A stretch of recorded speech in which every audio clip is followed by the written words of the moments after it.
John in the Department of Life Skills by Ethan S. Bull, illustrated by Eric Aralino. Hi, my name is John and I work at the Department of Life Skills in Washington, D.C. I'm here today to talk to you about my job. Our department helps people who don't know how to do normal everyday tasks. For many reasons, some of the people we help used to be really rich but lost all their money on the stock market. They don't know how to do normal things because they were rich. Their butlers did everything for them. We also help children and students who don't live with their parents and want to live on their own. Every day I teach people how to do things. It's so much fun. Yesterday I met with Daniel. Daniel is a 15-year-old boy from New York who decided to live on his own. He moved out of his parents' house and rented an apartment in New York, but then realized he didn't know how to cook. He couldn't afford to go out for dinner every night. Daniel walked into my office at 9 a.m. for his cooking lessons. First, you need to make sure that you eat the right kinds of food every day, I told Daniel. He looked confused and asked, how do I know what the right foods are? Let's take a look at the food pyramid. A food pyramid tells you how many different servings of each type of food you need to eat each day in order to be healthy. Look at the very top of the pyramid. It says fats and sweets. Eat 1 serving a day or less. That means that you should only eat 1 piece of cake or donut each day or none at all. What? Daniel yelled, but that's my favorite food. What can I eat a lot of? It says that you can eat 6 servings of bread, cereal, rice, or pasta every day. That's a lot. Good, Daniel said. I love spaghetti with tomato sauce. Fats and sweet, eat less. Milk group, 2 servings. Vegetable group, 3 servings. Meat group, 2 servings. Fruit group, 2 servings. Grain group, 6 servings. Perfect, I said, but you need to eat a little thing of every, not just spaghetti. You need 2 servings of fruit, 3 servings of vegetables, 2 servings of meat, and 2 servings of dairy every day too. I need to eat all of that food every day, Daniel said, starting to get frustrated. It's easier than you think. You could have a bowl of cereal with milk and you can add some dry fruit to your cereal. That would be a serving of the bread group, 1 of the dairy group, and 1 of the fruit group. All of that in just 1 little bowl, I said, very pleased with myself. Oh, that's easy.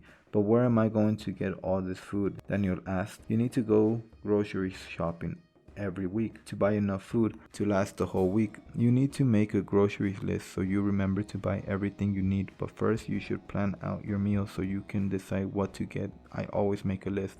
My meal list: Monday, breakfast, cereal and a banana.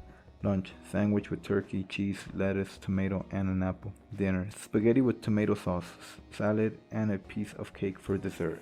I think of all the things I need to eat the whole week and write them on a list. Then I go to the grocery store on Sunday afternoon and buy everything, I told Daniel. Okay, that doesn't sound too hard, he said, starting to get excited. Suddenly he said, but John, I don't know how to cook. I really love eating spaghetti with tomato sauce, but I wouldn't even know where to start.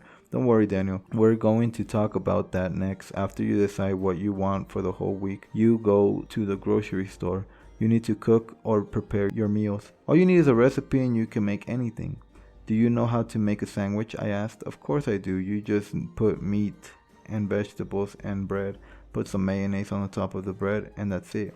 But that's not cooking. That's just preparing food, Daniel said, looking quite proud of himself. Let's learn how to make spaghetti with meat sauce, I suggested. That sounds great, Daniel said. I opened my desk drawer and got out a book called How to Cook Everything. This is my favorite book and it has basic instructions for almost everything. I handed the book to Daniel and said, why don't you look up how to make spaghetti? I thought you were going to tell me how to do it. I will, but we also need to learn how to use a cookbook, or you won't be able to cook anything except spaghetti. First, look in the text at the back of the book so you can find the recipe for spaghetti with meat sauce, I said. Remember that it is in alphabetical order, so all you need to do is look under S for spaghetti. Okay, here it is, spaghetti with meat sauce. Let's look at the recipe together, I said, taking the book from Daniel and laying it open on my desk. Spaghetti with meat sauce. Ingredients: 3 tablespoons olive oil, 1 whole onion chopped, 3 cloves garlic miced, 1 pound ground beef, 1/4 cup tomato pasta, 1 tablespoon salt. Mix tomato pasta, olive oil, onion, garlic, and salt in a pan. Wait 5 minutes for the mixture to boil. Put a cover on the pan and let it cook for 30 minutes. Add 8 to 10 cups of water to a big pan. Put it in the stove on high heat. When the water boils, put in the pasta. Stir so the pasta does not stick together. Cook for 8 to 10 minutes. Then pour the whole pot into a strainer or colander. Put some pasta on a plate and the sauce onto the pasta and mix. Enjoy. Enjoy. Daniel, doesn't that look easy? Yes, I can do that, but I don't know how to chop or mice. Look, at the beginning of the cookbook I gave you, it shows you how to do everything. That's true, here it is, how to chop, how to mice, and even how to drain pasta, he said. He was very happy. He looked surprised at how easy it was to make spaghetti with tomato sauce. So Daniel, if you follow these instructions carefully, you can make almost anything. You need to remember to be very careful when you use a knife when the stove is on. I will be, don't worry. My mom always told me to be extra careful in the kitchen. Now that he had a cookbook and he knew how to use it, I was confident that he could cook for himself. He looked so happy. I felt very proud. I knew there were a few other things we needed to talk about before I let him go home. Daniel, what else are you going to have with your spaghetti? I asked patiently.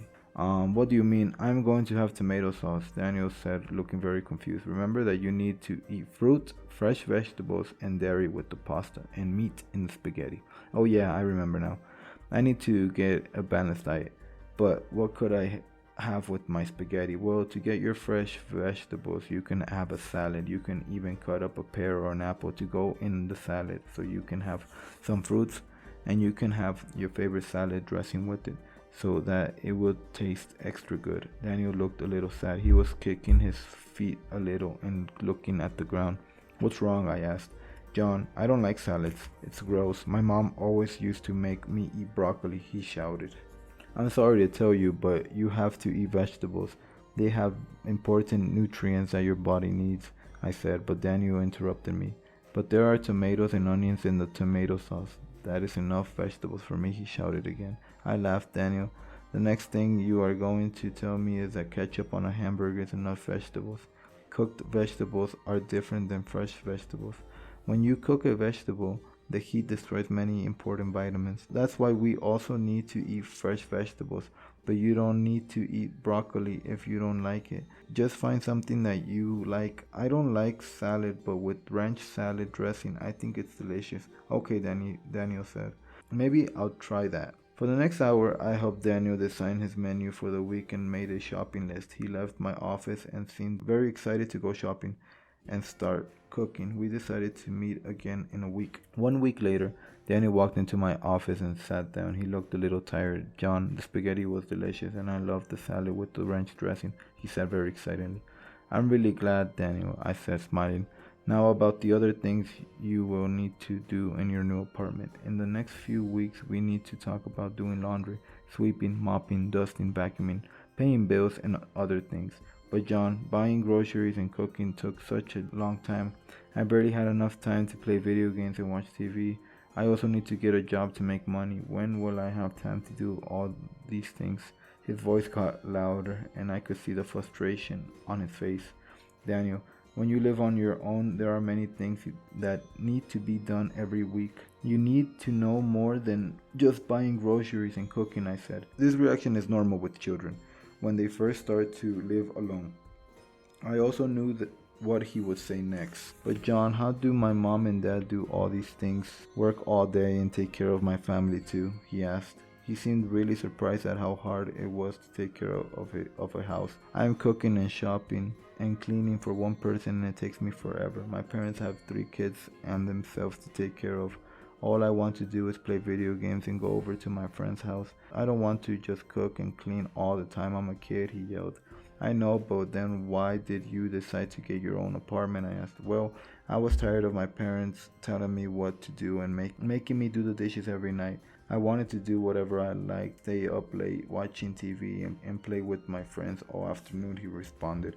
What do you want to do now? I want to go back to live in my parents' house. I'll even help cook sometimes. Now that I know how to do it, they'll love the spaghetti I make.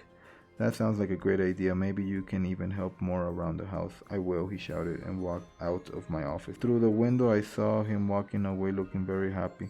Almost every time I start working with a kid, this is what happens. They go back to live with their parents, but they return home knowing a little more about life. I really enjoy this part of my job. Well, I'd better go. I have another kid coming to see me. His name is Tom. It was really nice talking with you today.